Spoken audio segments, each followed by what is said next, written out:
Dia mengantui terngiang-ngiang di hati dan kepala. Apalagi ngelewatin rest area 57. Halo, assalamualaikum warahmatullahi wabarakatuh. Waalaikumsalam. Ketemu lagi nih, kita sekarang udah di jalan ya, di kilometer 57 pas rest area 57. Ada lagunya. Oke, pagi ini kita berangkat mau ke arah selatan ya. Jadi ngelanjutin yang kemarin, yang hasil perjalanan kita kemarin rupanya ada PR tuh, ada yang ketinggalan, tapi sekarang udah dibawa sih yang ketinggalan. Mudah-mudahan selesai hari ini. Ya, sekarang jam 6.39, setengah 7 lewat sedikit. Mudah-mudahan lancar nih jalan. Tadi sempat kena macet sih di KM berapa tadi ya? 40-an ya, 39 atau 40 gitu, ada perbaikan jalan. Mudah-mudahan seterusnya nih lancar nih sampai ke lokasi kemarin. Oke, ya udah, ikuti terus perjalanan kita. Sip. Oh.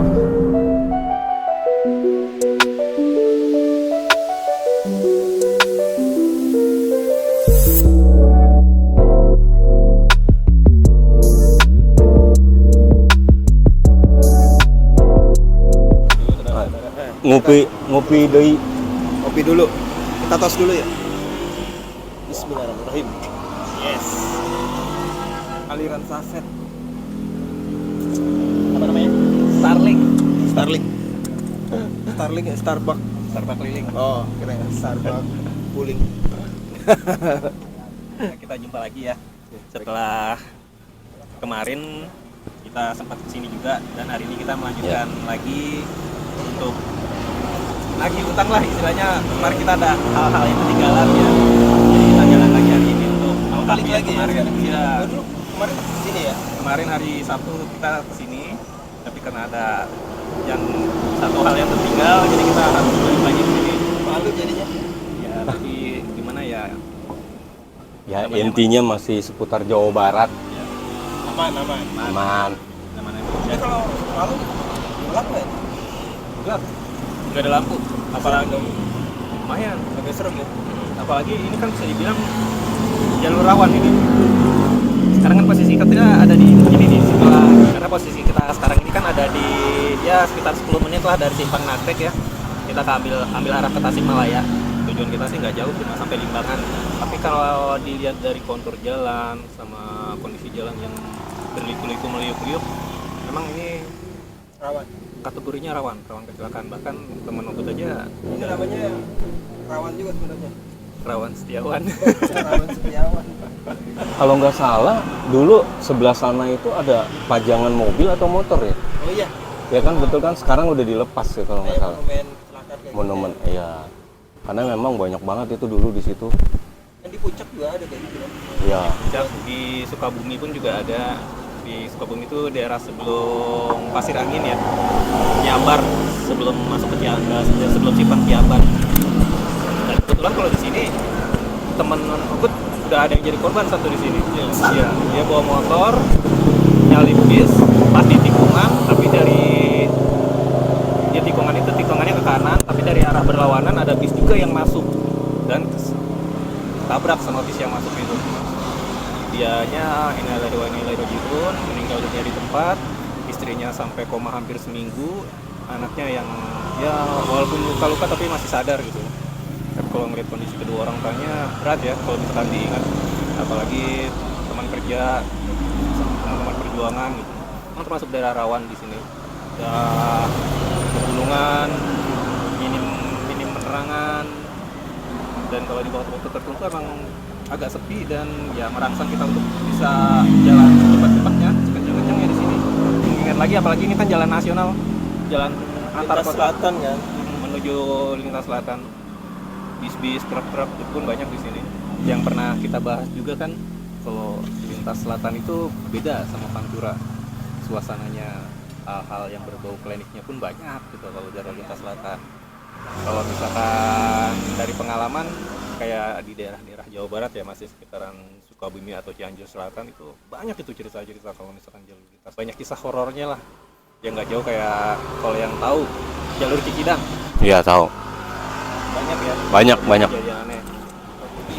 Kalau pribadi yang paling parah yang pernah aku alamin itu justru ada di jalur dari Pelabuhan Ratu sampai ke Jampang Surade, atau kalau misalnya kalau tahu tempat wisata Ujung Genteng, nah itu jalur dari Pelabuhan Ratu sampai ke Ujung Genteng itu luar biasa seremnya. Sama jalur dari Baros Sukabumi sampai ke Tegal Bulet. Tegal Bulet itu udah masuk ke pesisir selatan Sukabumi. Itu malah lebih parah lagi ceritanya.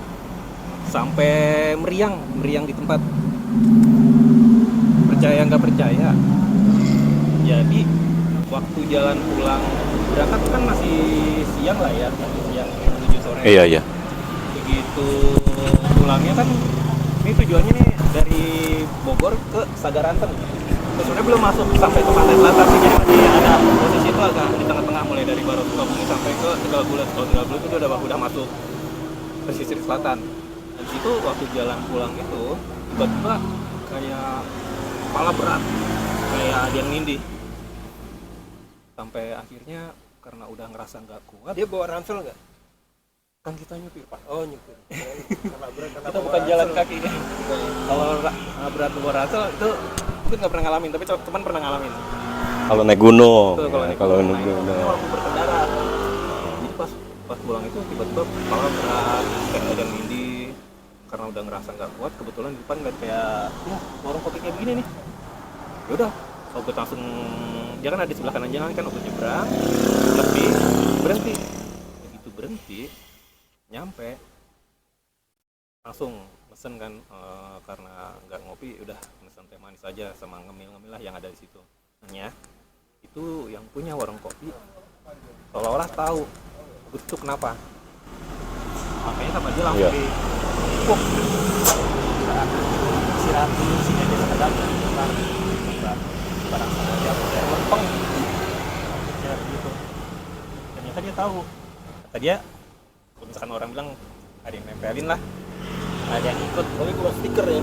Bukan, kalau nempel stiker dicabutnya susah. Nah, singkat cerita begitu udah nyampe situ, istirahat, teh, ya setengah jam lebih lah, kan udah ngerasa enak, pengen jalan lagi. Ini kan keliling dulu tuh, nyeterin mobil. Dulu waktu itu mobilnya yang dibawa itu yang 300. Nah, depannya itu dikasih tanduk. Nah, pas lagi jalan keliling nyeterin mobil, ngecek, itu di tanduk itu ada kayu putih nyangkut, nempel di tanduk sebelah kiri. Aku ambil, terus bawa kan waktu untuk mau ke pintu supir, pengen mau jalan lagi. Itu bapak yang penjaga warung kopinya itu, yang punya warung kopinya itu ngelihat, dia langsung ngomong, Kak, kalau bisa buangnya agak jauh ya, jangan deket-deket sini, nggak apa-apa kok. Ntar jalan agak jauh, kalau misalkan udah ada tempat yang agak sepi, dah taruh aja di situ sambil numpang. Merinding dong, nggak tahu tuh kain apaan kan. Kita pamit, kan udah bayar ya. Jalan sekitar 10 menitan, ya udah ada tempat yang agak sepi, berhenti, taruh itu apa namanya, Kayu. kain putihnya itu taruh di pinggir jalan sambil ngomong, udah ya tolongnya jangan diganggu, saya lagi kerja, lagi nyari uang, lagi nyari duit, nggak punya niat jahat, tolong jangan diganggu biar saya selamat sampai rumah. Saat itu jadi paham kalau jalur lintas dari utara ke selatan, kalau kita udah masuk tengah-tengah, antara di tengah-tengah lah, Pulau Jawa itu tengah-tengahnya, dari tengah masuk ke jalur selatan, nah itu memang rata-rata jalannya wingit. Makanya kalau misalkan kalau diperhatiin dari peta-peta wilayah pendudukan juga, kalau di Pulau Jawa itu yang ramai itu justru wilayah utara. Ya, jalur Pantura ya. Kalau wilayah selatannya itu bisa dibilang terlalu mulai sepi lah kalau misalkan sudah masuk ke jalur selatannya, kalau dibanding dari tengah ke utaranya. Kayak misalkan kota-kota besar di Pulau Jawa juga kebanyakan kan ada di utara kan ya, Jakarta, Semarang, Surabaya itu kan masih ada di utara kan. Mungkin kalau malam lebih horor lagi kali ya, lebih serem lagi nih, karena nggak ada lampu sama sekali. Ya pasti sih kalau udah lewat jam 9 Udah iya. Kalau seputar Garut dulu Ogut pernah jalan ini dulu waktu pertama itu ke daerah Leles. Kalau nggak salah itu daerah Candi Cangkuang. Nggak begitu jauh lah dari sini gitu kan. Daerah mana itu? Daerah Garut. Oh, Garut. sebelum kota ya. Namanya Leles, iya sebelum kota. Kalau nggak jauh sebelum kota Garut. Soalnya Banten juga Sebelum ada nama kota. Cileles. Leles, namanya Leles. Ya. Oh, Iya. Banten ada Cileles namanya. Patokannya itu ke arah mau ke Candi Cangkuang. Wow, itu daerahnya luar biasa banget itu.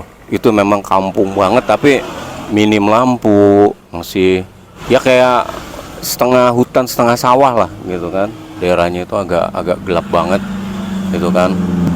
Nah kebetulan pas kita main ke Candi Cangkuang, waktu itu kita sengaja gitu kan, kita ngunjungin ke rumah saudaranya temen di daerah Leles itu, ya kan. Dan dia juga punya saudara di daerah. Jadi Candi Cangkuang itu ada di tengah danau. Oke. Ada di tengah danau. Kelilingin air ya. Dikelilingin air. Oke. Jadi kalau mau ke arah sana, kita harus nyebrang pakai getek. Ini. Bukan. Ketek Pak. Ini getek. Oh, sampan. Pakai sampan bambu itu, ya kan? Kalau kita mana waktu itu, kalau nggak salah kita berangkat habis maghrib, karena orang yang kita mau temuin itu dia bisanya itu habis isya, ya nggak ngerti deh gitu kan. Kita lagi pas mau ngunjungin ke sana itu, karena katanya sih kalau dari pagi sampai sampai maghrib, kalau orang-orang sana dulu bilang dia lagi puasa. Oh, iya. Itu ini orang sesepuhnya Leles lah. Dulu namanya itu Mbah Men. Umurnya mau tahu? Berapa? Umurnya udah 171 tahun. Oh, Tapi hampir giginya mau masih 200. utuh. Badannya masih tegap. Cuma pikun doang, agak pikun. Sama Gitu kan. usia. Ya, kita mau ngunjungin ke sana, katanya si kakeknya gitu kan. Hmm. Kita ngunjungin ke sana itu malam-malam kita naik getek, hawanya udah dingin banget itu. Wah, udah luar biasa deh. Udah kanan kiri itu udah nggak ada lampu sama sekali, cuman modal zaman dulu tuh pakai petromak.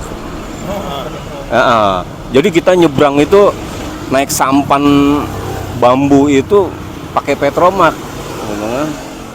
Petromaknya cuma satu.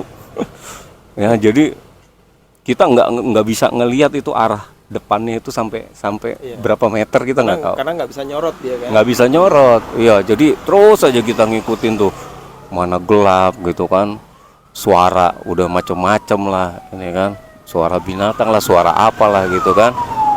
Sampai akhirnya udah mentok, kita pikir udah sampai nih, rame gitu kan. Ternyata masih sepi. Ke arah rumahnya itu lewatin hutan. Jadi dia itu di tengah itu kayak ada pulau kecil, desa, namanya desa itu. Desa apalah lupa gitu namanya gitu kan. Kita masih nanjak lagi ke atas gitu kan, lewatin hutan-hutan, lewatin makam. Wah, macem-macem di situ. Ya kan, banyak banget. Nah, sampai ke rumahnya pun orangnya juga udah tahu gitu kan. Orangnya udah tahu, udah nunggu di depan, udah dia lagi ngeteh. Padahal belum dikabarin ke dia. Belum dikabarin. Tahu bakal ada yang datang. Betul, ya kan? Itu hebatnya orang dulu gitu kan, ya kan? Ya sampai kita duduk, gitu kan? Kita ngobrol-ngobrol nggak ngerti deh tuh, ngobrolnya Sunda apalah, gitu kan? Sunda bener-bener nggak ngerti lah bahasanya itu. Jadi dia itu dulu pejuang Indonesia. Dia yang ngusir dulu dari zaman Belanda itu, dia ngikut perang di situ. Oh, berarti kalau misalnya zaman sebelum kemerdekaan, kalau umur udah segitu konfirmasinya mungkin bukan pejuang tahun 1940-an, mungkin Iya. zaman-zamannya setelah Pitung ya. Nah, Di bawah 1900-an. iya bisa jadi. Karena menurut orang sekitar situ, dulu dia dibom nggak mempan, ditembak nggak bisa, ya kan? Akhirnya dibom tuh campnya dia. Ya, yang lainnya anak buahnya pada ada yang mati, ada yang inilah gitu kan. Dia sendiri keluar dari camp itu sehat-sehat aja, ya kan. Nah itulah gitu. Jadi pengen ke sana. Kali aja ilmunya berguna buat lolos dari pinjol.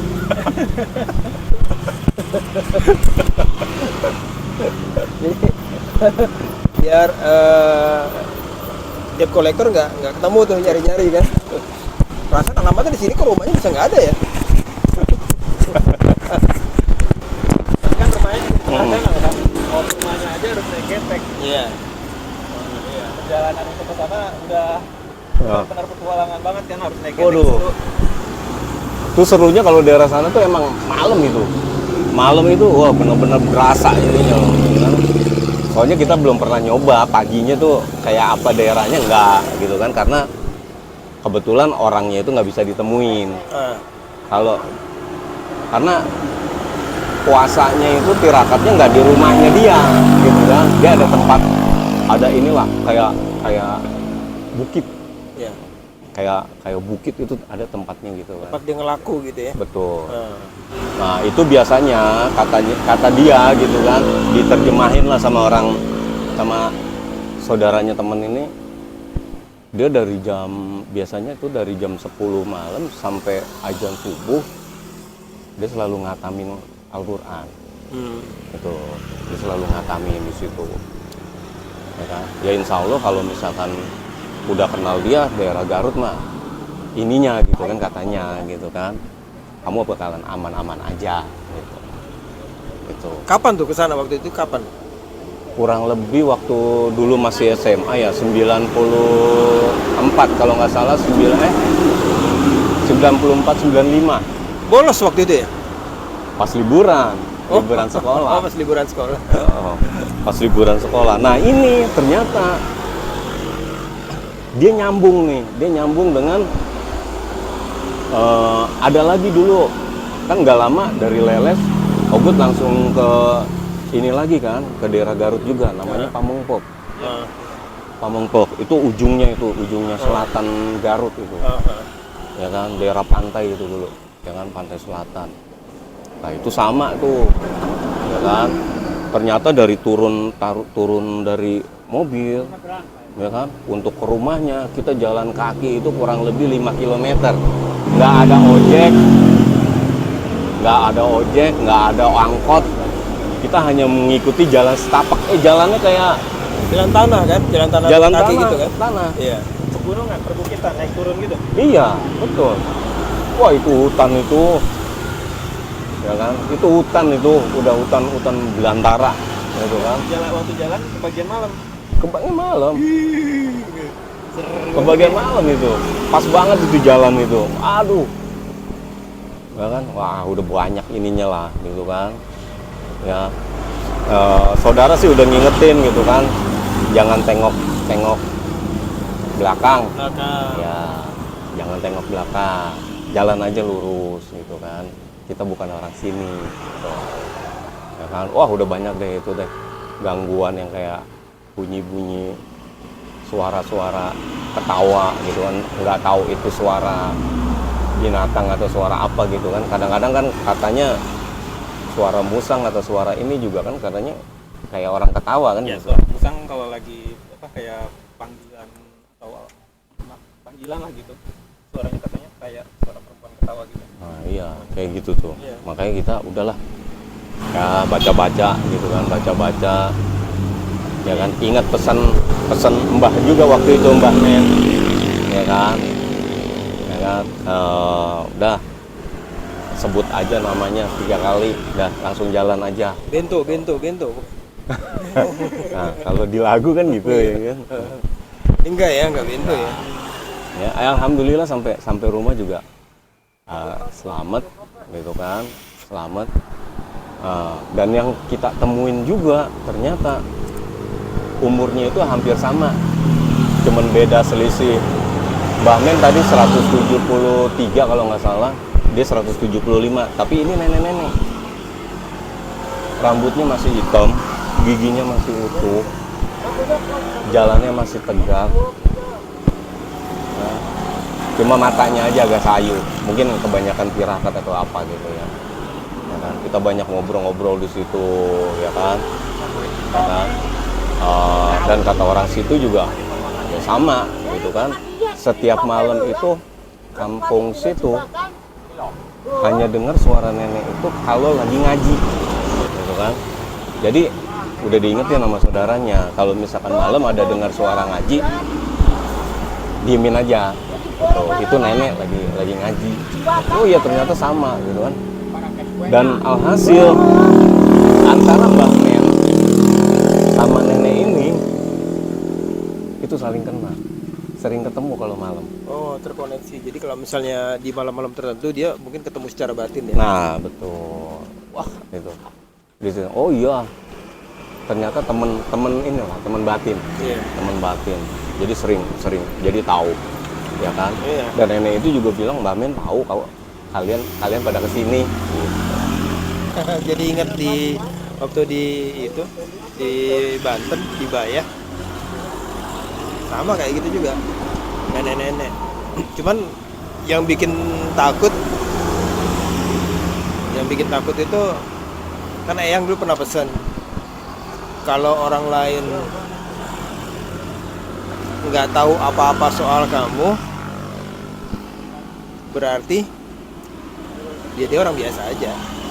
Walaupun dia ngaku ini ngaku itu, dia orang biasa aja. Tapi ketika nanti kamu ketemu sama orang yang tahu kamu, waspada aja, hati-hati. Berharap dia bukan dari orang jahat gitu. Gimana nggak takut? Nama aku tahu, nama lengkap tahu. Baru kenal detik itu. Rumah di mana dia tahu. Warna pagar dia tahu, warna tembok rumah dia tahu. Berarti connect sama CCTV rumah ya? Iya. Canggih banget gitu. Canggih banget. Itu di daerahnya namanya Cibayawak. Cibayawak itu kalau dari Bayah ke arah Sawarna, tapi sebelum sampai Sawarna ya. Kira-kira mungkin sekitar berapa kilo ya? Mungkin 3 kilo sebelum sampai Sawarna ya. Dan yang bikin kaget lagi, cuma sayang waktu nggak boleh diambil sih. Dia punya foto lagi di Cirebon. Kaget nih, loh, oh iya ya, loh. Tapi cuma yang di situ, foto di situ, foto endap itu gondrong, pakai baju nggak biasa lah, kayak pakai baju orang zaman dulu, kebaya. Kok enggak pakai kebaya? Oh, iya, baju orang desa kayak zaman dulu. Nah, sejak itu mulai tuh jaga jarak kan. Sempat ngomong juga sama saudara yang lain. Hati-hati aja gitu. Tapi kalau misalnya nggak ada apa-apa ya mudah-mudahan nggak apa-apa gitu. Nah ini yang lebih ini lagi nih. Jadi sekitar tahun 2000, singkatnya kalau nggak salah sekitar tahun 2013-an. Ada salah satu klinik di Pandeglang. Jadi customer di sana kan, habis instalasi alat, training kan, selesai training udah biasa kalau selesai training pamitan terus ke toilet dulu biasa nih sebelum lanjut perjalanan lagi pindah kota kan, toilet lah. Setelah selesai dari toilet keluar pintu, pas buka pintu tiba-tiba kaki kayak nendang sesuatu, kesandung sesuatu gitu. Pas diperhatiin, loh kok kayak ada kalau dibilang bayi emang enggak, karena dia kayak basah gitu loh, kayak abis mandi belum andukan gitu. Tapi ini bayi tapi terlalu kecil buat bayi gitu. Tapi dia bisa lari-lari di lantai lari-lari. Yang pertama satu, yang pas kesandung itu satu. Pas kesandung langsung istighfar kan, astagfirullahaladzim, apa tuh lihat, apa ini gitu kan. Rupanya pas ngomong kayak gitu dia nggak sendiri, dia ada banyak pada lari-lari kan. Terus arah larinya aku ikutin tuh sampai ke arah belakang, halaman belakang. Di halaman belakang tuh kayak tanah gitu, kayak halaman tanah gitu, rumput-rumputan gitu. Mereka lari sana semua, terus ngilang tuh di antara rumput-rumputan tinggi itu. Dalam hati apa yang tadi ya? Anak kecil nggak pakai baju basah, telanjang gitu kan? Tapi bukan bayi karena memang terlalu kecil banget buat dibilang itu sebagai bayi. Ya udah, dalam hati kok perasaan nggak enak gitu kan? Cerita itu disimpan lah, ya 2013. Sampai pas saat gue tuh udah nggak kerja lagi di perusahaan itu, tahun 2000 berapa tuh? Karena gue pasti masih inget tempatnya kayak apa gitu ya. Tahun 2000 lupa, tahun 2020-an enggak dong. 2000 sebelum tahun 2020-an lah. Nggak sengaja lagi nonton TV berita. Terus ada judul di situ. Polisi gerebek klinik aborsi. Daerah mana tuh? Pandeglang. Oh, Pandeglang. Di Pandeglang. Akhirnya pas lihat di situ, astagfirullahaladzim. Karena itu YouTube, jadi masih bisa kasih unjuk tuh ke istri kan. Kasih tahu ke istri. Kok kliniknya familiar banget gitu kan? Lihat dari apa? Dia kan nggak punya plang, dia nggak pakai plang tuh. Emang dari pertama udah rada nggak enak pas ke situ karena dia nggak pakai plang. Loh, kok kayaknya ini punya bidan sensor. Nyata bener pas bilang sana inisialnya N.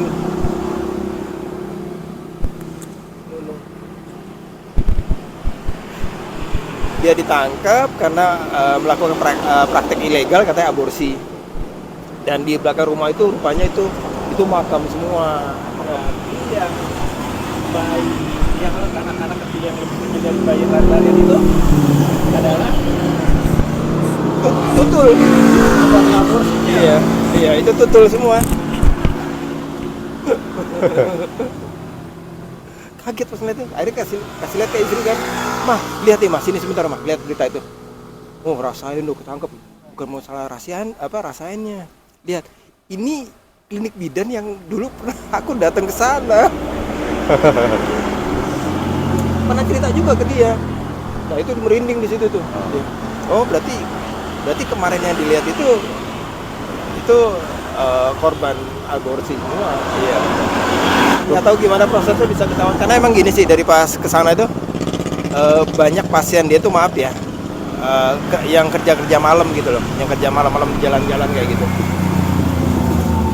Dan pemeriksaan di sana juga nggak beneran kayak klinik-klinik pelayanan untuk ibu dan anak kayak gitu. Di sana cuma periksa hamil, toh udah kayak gitu doang. Dan maaf ya, pasien yang datang itu ke sana perempuan kan, ternyata perempuan semua. Itu tatoan semua. Punten, maaf banget. Itu tatoan semua. Dan pakaiannya bukan pakaian kayak apa ya? Pakaian mereka minimalis semua. Tuh kayak gitu. Ya pada akhirnya emang biasanya dunia yang nggak kesingkap itu biasanya akan terungkap juga sih sebenarnya.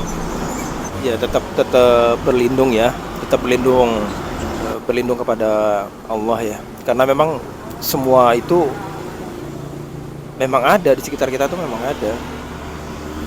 Tapi satu yang pasti, kalau kita menunjukkan keberanian, kita menunjukkan bahwasannya kita nggak takut sama mereka, insya Allah sih mereka yang takut.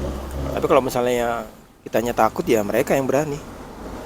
Intinya hal-hal yang gaib di dalam Al-Quran juga kita diwajibkan untuk percaya sama hal-hal yang gaib.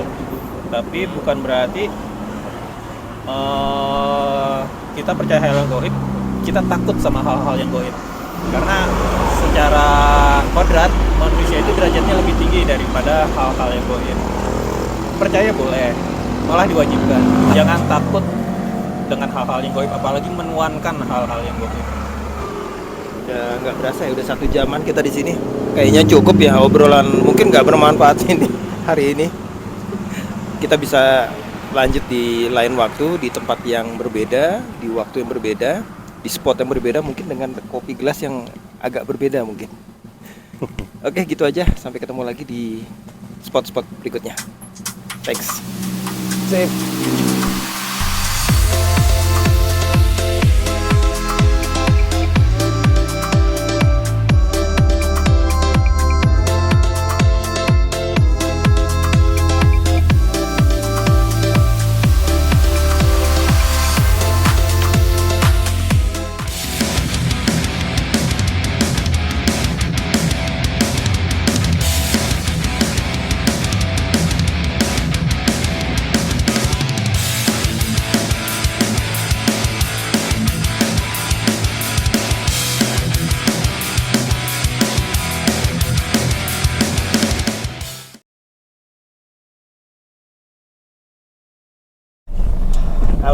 alhamdulillah sudah selesai, finish. Jadi PR yang kemarin di hari Sabtu udah selesai di hari Senin ini. Jadi kita ya nggak perlu ke sini lagi. Ke sini itu maksudnya ke Bidanin lagi. Ya nanti kalau misalnya ke tempat-tempat lain nggak apa-apa. Mau nyari spot kopi tempat lain ya. Iya begitu. Iya. Kita menjelajah lagi nantinya. Menjelajah lagi. Oke, alhamdulillah sekarang sudah jam 12 kurang seperempat. Sebelum zuhur kita udah bisa balik, tapi mau nyari makan dulu nih. Oke. Terima kasih buat yang udah apa ya? Nonton gak sih? Nonton Pada nonton gak sih? yang gak bermanfaat ya. Iya, Yang udah nontonin kita ngopi. nontonin kita ngobrolin hal-hal yang gak bermanfaat. Terima kasih. Oke, kalau gitu. Sip, sampai ketemu lagi di spot-spot berikutnya. Ciao.